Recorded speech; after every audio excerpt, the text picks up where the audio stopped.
Hello, Miss Louisa. So my favorite Super Bowl commercial is actually this year's Budweiser commercial. It was my favorite since, in fact, I had family members who were recipient to the benefits that Budweiser actually gave. They gave water um, to my family in Puerto Rico and my cousins, and one of my cousins joked around saying that he drank an actual Budweiser beer when he really didn't. It was just water, which was funny. It was great to hear joy coming out of him, even though he was going through a rough time. Because, as you know, a lot of people there they didn't have food, water, and power for the longest time, and many of them still don't. So it was quite refreshing to see the living proof of this commercial. And I'm gonna go ahead and start it.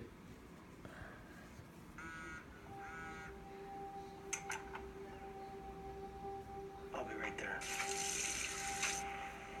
Now, the storm is affecting thousands of families, people still in desperate need of aid. When the night has So in the first 15 seconds, we see that a man receives a call, and on his way to work, in the middle of the night, he's listening to the radio and he's hearing, some of the devastation that's going on, such as Houston or California or Puerto Rico, and this later would it kind of foreshadows in a way what he could end up doing.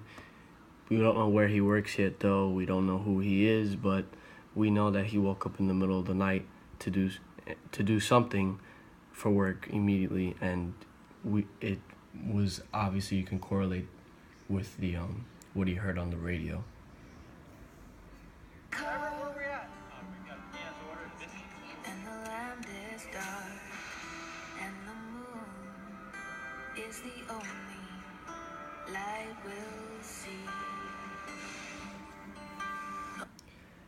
So from the next 15 seconds, we see obviously that the Budweiser racks were changed from beer cans to water cans, and it kind of presents itself almost as a rhetorical question in a way, you can say, because it makes the audience question themselves, like, am I really watching a beer company switch from beer cans to water cans? It's almost, unheard of. You never would think in your wildest dreams that a company would do that, especially a beer company. Like, you wouldn't think that they would, I don't know, I guess you could say, care enough.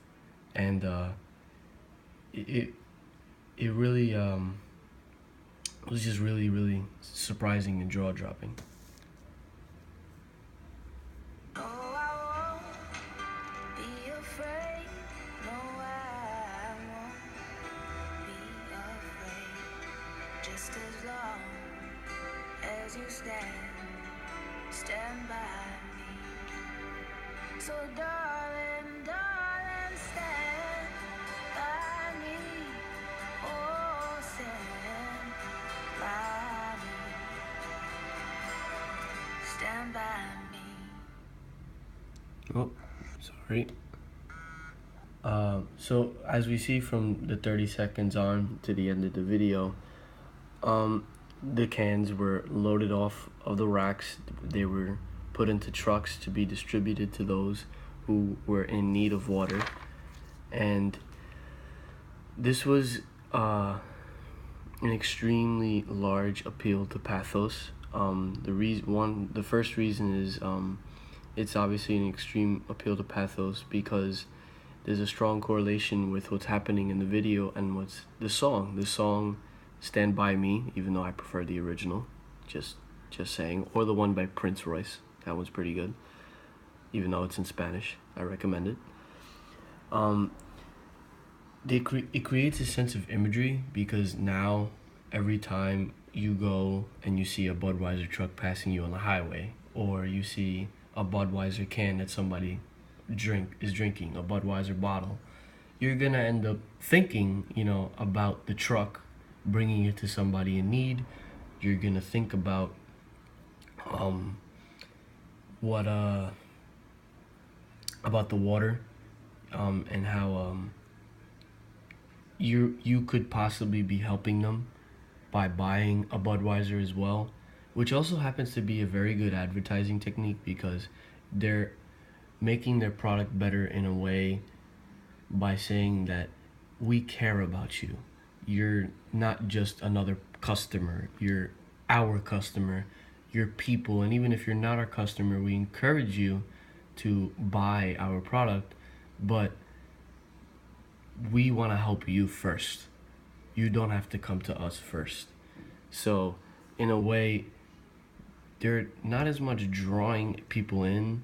I mean, they are drawing people in to their product, but they're doing it in a way like they're not doing it what they did last year with the dogs and the horses, where they're trying to, make their product more of an enjoyable thing, where when he finds the dog in the video we watched in class, he drinks a Budweiser with the dog and the horse because it's a moment of joy. It's one that he'll never forget, and it's more of a joyful experience where it's more, I would say, not necessarily for pleasure, but it's more for the good times, quote unquote.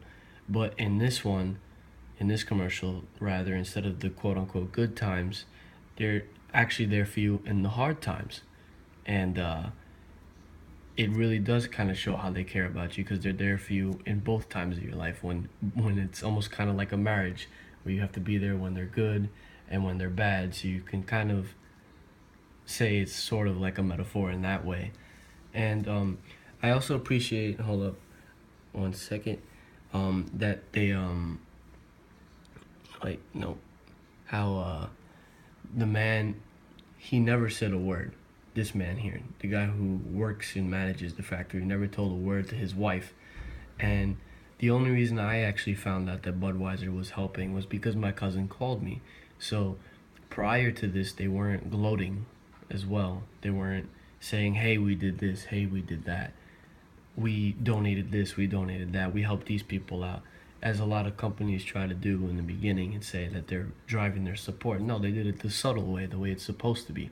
Kind of like how Prince did, where he gave millions upon millions of dollars to in donations, and no one knew about it until he died.